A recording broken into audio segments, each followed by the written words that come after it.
Hello and welcome. Today we're going to discuss the process of bail and bond.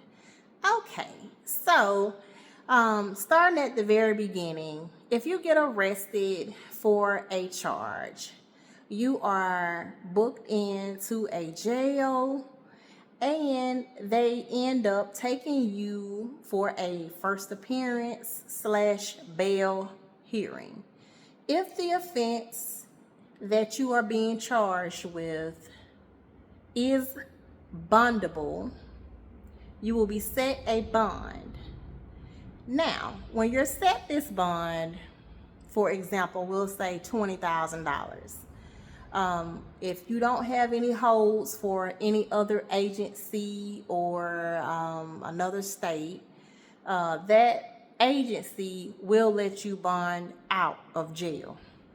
Now, when you bond out of jail, they will give you options that you can make bond. They will give you options of a property bond, bondsman, or cash.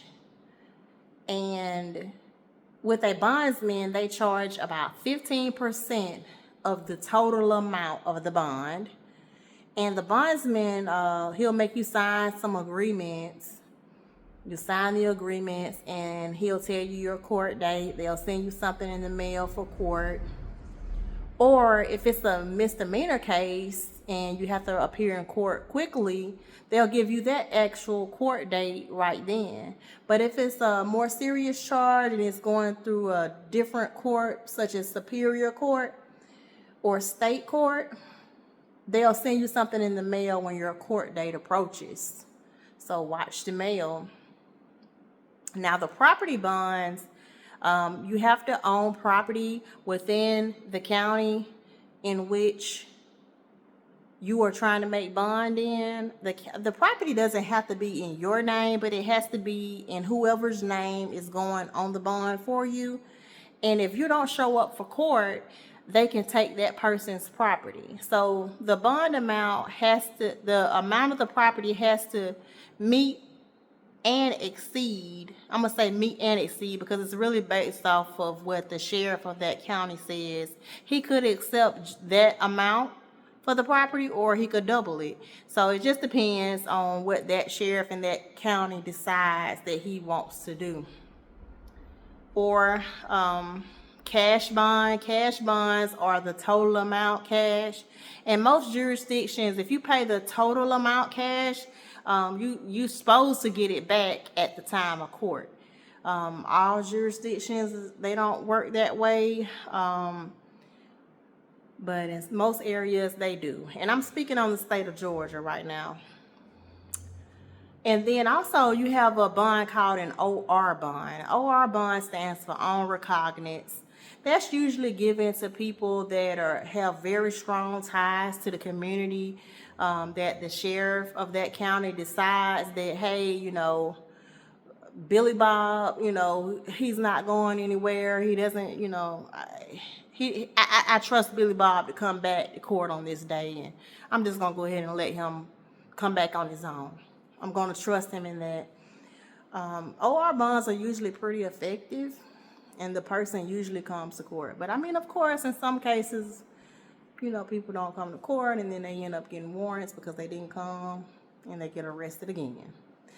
So once you get your notice in the mail that says that you come to court on such and such day, if you're there, that bondsman, he makes a note and he says, hey, this person did meet their first appearance here in court. So he documents that, makes a note of it that you showed up, and he really doesn't hold it against you. Now, if you do not show up for court, that bondsman can come looking for you, and that sheriff's office, police station, they can take out warrants for you for failure to appear if the judge issues it.